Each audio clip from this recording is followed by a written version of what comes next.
నమస్కారం. మేము విజయ్ కుమార్ గంట.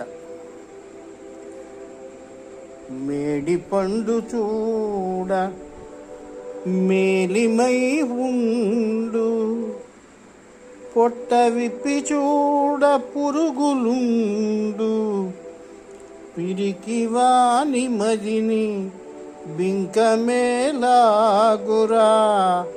విశ్వదాభిరామ వినురవేమా. పిరికి వాని మదిని బింకమేలాగురా, విశ్వదాభిరామ వినురవేమా. స్వాతంత్ర లక్ష్మి సిగలో పరిమళ పుష్పాల నడుమ 80వ పుష్పం చేరుతుంది.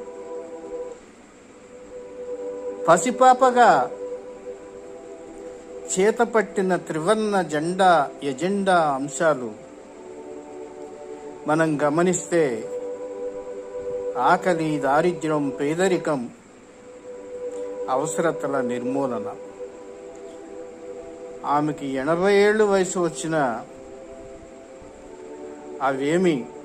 ఆ అంశాలేవి కూడా నెరవేరలేదు.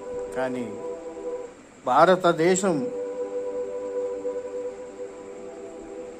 త్రివర్ణ పతాకం మాత్రం వినీల ఆకాశంలో ఆయా రంగాల్లో సాధించినటువంటి ప్రగతిని వెల్లడిస్తూ రెపరెపలాడుతుంది. దురదృష్టమా అదృష్టమా, స్వాతంత్రం రాకముందు సామ్రాజ్యవాదుల చేతిలో, స్వాతంత్రం వచ్చిన తరువాత దేశీయ పెత్తందారుల చేతిలో, తద్వారా సామ్రాజ్యవాదుల చేతిలో మధ్యతరగతి సామాన్య వర్గాల జీవన విధానంపై ప్రభావం చూపించే విధంగా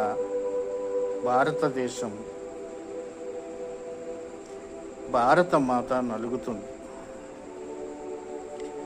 ఏలికల ఆలోచన విధానంలో ఎవరు అధికారంలోకి వచ్చినా మార్పు రావటం లేదు. ప్రశ్నించే హక్కు ఉండటం లేదు. ప్రశ్నించే హక్కు కోల్పోయిన తర్వాత ఏ వ్యక్తి జవాబుదారీతనం లేని దిశలో ఉన్నప్పుడు ఎవరిని సరిదిద్దుకోగలరు? ఈ 80వ స్వాతంత్ర దినోత్సవం సందర్భంగా ప్రశ్నించే హక్కుని నిర్భయంగా కల్పించమని కోరుకుంటున్నా, ఆకాంక్షిస్తున్నా. వందే మాతరం, వందే మాతరం.